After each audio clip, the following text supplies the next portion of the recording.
Assalamualaikum warahmatullahi wabarakatuh. Nama saya Siti Khadijah binti Hassan. Nombor matrik 054573 dari ISM Usuluddin dengan Kaunseling Semester 8 Kumpulan A. InsyaAllah hari ini saya akan membahaskan tentang tokoh tarikat Syekh Dr. Haji Jahid bin Haji Sidi Al-Khalidi, Tarikat Naqsyabandiyah Khalidiyah. Baik, slide yang pertama, pengertian tarikat. Perkataan tarikat berasal dari perkataan Arab tarikah atau torik.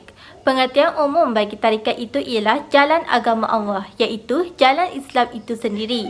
Pengertian khusus bagi tarikat pula ialah tata cara yang khusus atau himpunan adab-adab dan ajaran-ajaran yang diamalkan oleh sesuatu kumpulan ahli tasawuf. Manakala tarikat dengan pengertiannya yang lebih khusus pula bermaksud perjalanan dan peningkatan tahap kerjenihan rohani manusia dengan menempuh berbagai halangan melalui berbagai makam dan merasai berbagai hal kerohanian. Al-Jurjani mentakrifkan tarikat sebagai perjalanan yang khusus bagi para salik yang menuju kepada Allah dengan menempuh dan melalui berbagai peringkat, yakni manzilah dan meningkat dalam berbagai makam. Seterusnya, Tarikat Naqsyabandiyah Khalidiyah. Tarikat Naqsyabandiyah ditubuhkan oleh Muhammad bin Muhammad Baha al-Din al-Bukhara, iaitu seorang ahli tasawuf yang terkenal. Beliau juga dikenali sebagai Syah Naqsyabandi Al-Sayyid Baha al-Din Muhammad bin Muhammad Al-Sayyid Husaini Al-Husna Al-Uwais Al-Bukhara. Tarikat ini juga berjaya bertapat di Malaysia, di Semenanjung Malaysia melalui Khalifah Tuan Guru Syekh Umar Al-Khalidi bin Haji Muhammad yang berpusat di Batu Pahat, Johor Bahru. Antara amalan-amalan khusus tarikat ini adalah yang pertama, bai'ah, iaitu ikatan setia yang merujuk kepada permulaan perhubungan antara seseorang murid dan syekhnya dalam mengikuti jalan kerohanian dan mencari keredaan Allah. Yang kedua, talqin bukanlah bermakna pembacaan yang dilakukan ke atas orang yang mati, tetapi ianya bermaksud peringatan dan pengajaran seorang syekh kepada muridnya. Seterusnya, tawassul bermaksud secara istilahnya memohon kepada Allah dengan mengingatkan sesuatu perkara yang dikasihi atau diredai Allah. Dan yang keempat, zikir ismuzat, iaitu Allah pada hati atau secara sir, iaitu tanpa suara sebanyak 5,000 kali setiap hari semalam dan wajib diamalkan setiap hari tanpa putus. Zikir ini adalah zikir yang diberi kepada murid yang berada di peringkat permulaan dalam tarikat Naqsyabandiyah Khalidiyah. Dan yang kelima, khatam khawajakan adalah zikir yang dinisbahkan kepada Syekh Abdul Al-Khalid Al-Gajdawani yang menjadi penyusun kepada zikir tersebut.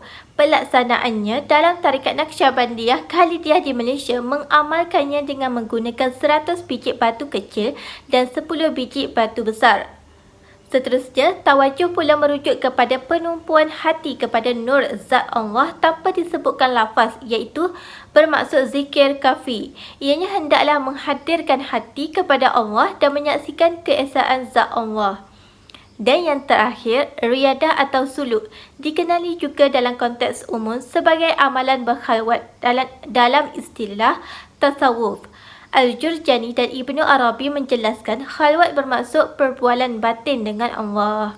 Amalan suluk atau khalwat ini dilaksanakan dalam tarikat Naqsyabandiyah Khalidiyah ini mempunyai dua bentuk, iaitu pertamanya khalwat harian, iaitu khalwat yang harus dilaksanakan oleh salib pada setiap hari pada waktu-waktu yang tertentu, dan khalwat ini dilaksanakan secara bersendirian.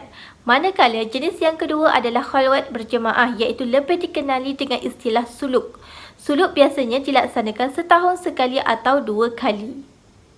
Baik, slide yang seterusnya, biografi tokoh.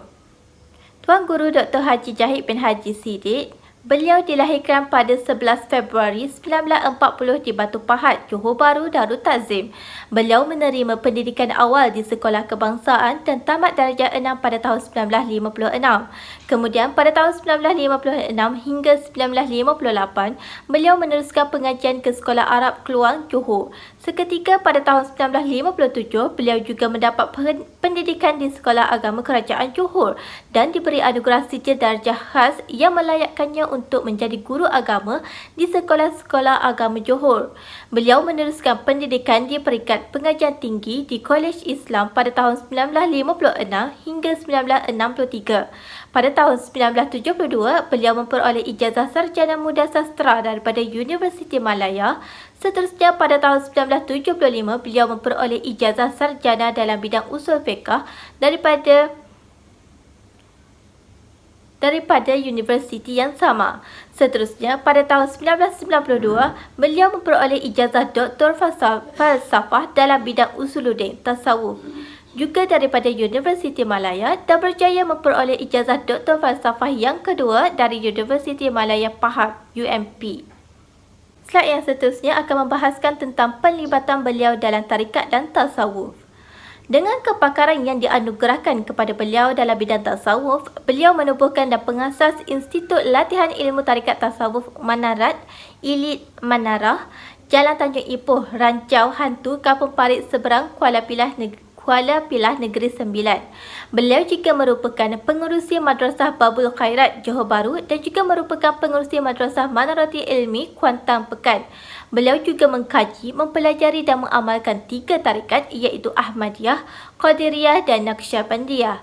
Beliau dilantik sebagai syekh dalam tarikat Naqsyabandiyah Khalidiyah yang juga memimpin amalan khalwah uzlah bersulut di Madrasah Babul Khairat Johor Bahru dan di Madrasah Manarati Ilmi di Jalan Pekan Kuantan dan memimpin majlis zikrullah atau tawajuh di beberapa tempat di seluruh Malaysia. Beliau juga dilantik sebagai ahli majlis tarikah Sufiyah iaitu Jalsah Turuk Sufiyah oleh Jabatan Mufti Negeri Sembilan di bawah enakmen Tarikat Tasawuf Negeri Sembilan pada Mac 2007, bertujuan untuk menasihati, memantau dan mengembalikan kedudukan dan perjalanan tarikat dan tasawuf mengikut Al-Quran dan As-Sunnah. Beliau juga diberi mandat sebagai ahli panel pakar tasawuf Jabatan Kemajuan Islam Malaysia JAKIM. Slide yang seterusnya adalah berikut merupakan silsilah tarikat Naqsyabandiyah Khalidiyah Tuan Guru Dr. Haji Jahid bin Haji Siddiq. Daripada silsilah ke-37 Tuan Guru Dr. Haji Jahid sehinggalah kepada silsilah yang pertama yakni Sayyidina Al-Maula Muhammad sallallahu alaihi wasallam iaitu Rasulullah sallallahu alaihi wasallam. Bagi menyempurnakan tugasan ini, saya telah menemubual pengamal tarikat iaitu Al-Fatih Prof. Madya Dr. Syed Hazrul Lutfi bin Syed Omar merupakan seorang pensyarah di Jabatan Usuluddin di bawah Fakulti Pengajian Kontemporari Islam di Universiti Sultan Zainal Abidin. Beliau dilahirkan pada tanggal 2 Mac 1970. Beliau berasal dari Kampung Tok Lam, Kuala Terengganu dan sekarang menetap di Kampung Wakaf Tembesu, Kuala Terengganu.